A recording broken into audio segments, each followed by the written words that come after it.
What's up, y'all? Lake here from Beyond the Bat, and today we're bringing you Batman Beyond, the animated series, Episode 1, Rebirth. Today we're going to go over all the important plot points and characters that this episode uses to build the entire rest of the franchise. So sit tight as we get right into it.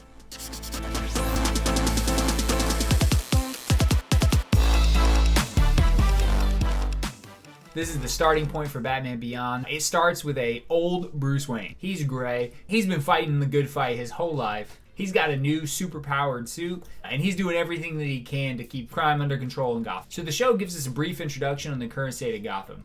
We know that Wayne Industries is currently fighting off a hostile takeover by Derrick Powers. Now, Derrick Powers only briefly appears in this episode a couple different times, but it's pretty clear that he's going to be a major player in the series from this point forward. And we get the impression that he's really up to no good. It's mentioned in a couple of the news flashes that he's laying off people, and the evidence that Terry's dad ultimately ends up with also shows that he might be into some human experimentation and some other unethical practices that we aren't quite clear on yet. So the opening scene has Batman trying to rescue Bunny Vreeland, who has been captured and kidnapped by an unknown group of enemies. The rescue, which should be a normal walk in the park for Batman, doesn't quite go as he plans. In fact, while he makes quick work of the guards on the outside perimeter, he actually gets kind of worked by one of the enemies inside, and takes a pretty savage beating on the hands of just a normal thug. So much so that Batman actually has to grab a gun and use it to defend himself. Now, he doesn't actually fire or kill the guy, but even the thug's reaction lets us know that this is not characteristic for Batman, and Bruce knows it. By drawing the gun, he's able to stop the thug's brutal attack, save his own life, and rescue the girl. But this event really takes a toll on him, and you find in the next scene that he hangs up Batman for good. He knows the fact that he got himself into a situation in which he has to pull a gun on an enemy, not to mention the numerous bouts of chest pain that he struggled with throughout the entire encounter, has really left him in a place where he has no business being Batman any longer. The next scene, we get to the point where Bruce just calls it quits. He hangs up the cowl and the cape and decides that he's never again gonna pick it up. It's really the sad moment where the man realizes where he just doesn't have it in him anymore. Although his mind is willing, his body's just not capable of handling the stress that comes with combat on a night-to-night basis. This must have been such a sad realization. For a lot of us, the loss of mobility or the loss of capability comes slowly over the course of our lives. I'm certain that this wasn't the only situation in which he's noticed himself physically declining.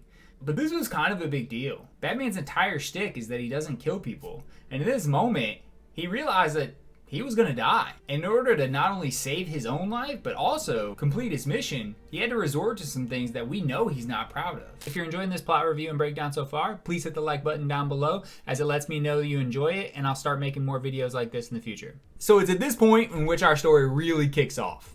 We all know Bruce Wayne as Batman, but after he sets down the mantle, our story flips forward 20 years, and we see now that Gotham is in a completely different state. We see that Derrick Powers was at least semi-successful with taking over Wayne Industries. Now known as Wayne Powers, the company's now in the process of taking over multiple other major business corporations within Gotham. The story introduces us to our new hero, Terry McGinnis, who's a young, scrappy high school kid who has no problem taking on fights with foes bigger than him. First, we see him in a wrestling match with a kid basically twice his size, and it's not long before his multiple run-ins with the Jokers, which are essentially the new criminal element in Gotham, who kind of revere and worship the memory of old school Joker.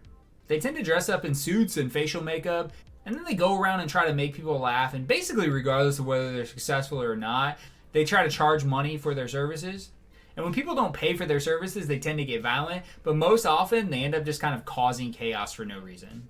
At one point, this chaos threatens Dana Tan, who is Terry's girlfriend figure and love interest in the show. This leads to an all-out brawl between Terry and the Jokers, and when things go south and Jokers call in more reinforcements, this causes Terry to book it and turns into a high-speed bike chase that leads directly to none other than Wayne Manor. And when they get there, Bruce is actually chilling out, sitting on his cane. Terry initially tries to protect Bruce, with him being an old man now at this point. But Bruce very quickly starts to dispatch these Jokers one by one, so Terry just jumps in and the two of them together end up taking the whole crew out. Shortly thereafter though, Bruce starts to have his chest pains kick in again and has to be escorted back to the house by Terry. After getting some medicine in, Bruce happens to pass out. Terry looks around for a little bit, decides to try to call his dad, but as he's doing so, he hears a sound, turns around, and he sees a bat trapped inside a clock. So just trying to do the right thing, he goes and tries to get the bat out, but in doing so, he accidentally unlocks the passage to the Batcave. So as any young adventurer does, he walks down, he explores the Batcave, and he finds the Batmobile, the suits for the OG Batman, he finds the suits for Robin, Nightwing, and the new school Batman. Bruce, however, isn't down for long. He wakes up, he sends Terry on his way, and for all intents and purposes, the situation is over. For Terry, though, this is just the beginning.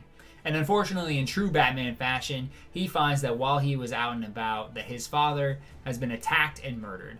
At first, it's a suspected robbery by the Jokers, but even Terry knows right from the get-go that things don't add up specifically.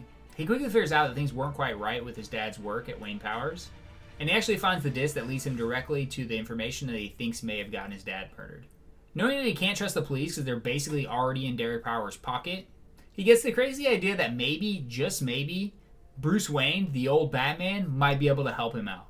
And that is where the first episode of Batman Beyond comes to its epic conclusion. In the final moments of this first episode, we see Terry McGinnis walking through the open gates of Wayne Manor with nothing but hope that this old Bruce Wayne, who he now knows is Batman, may be able to help solve his dad's murder. Overall, this episode sets up the entire story, and this should absolutely be the first place you start if you're interested in anything regarding Batman Beyond. In the description down below, I'll have links to all the different ways that you can watch the episodes for yourself. If you do pick up the show through any of the links below, I do get a small percentage, so it's a great way to support the channel while getting your hands on this classic. And keep watching because this story is just getting started. From this episode branched 3 full seasons of the animated show, a full-length animated movie, a video game, a spin-off title, plus a long list of comic book titles and appearances that I cannot wait to get into. Next up is the review and breakdown of episode 2, so click here as we go through how Terry becomes the new Batman of Neo Gotham.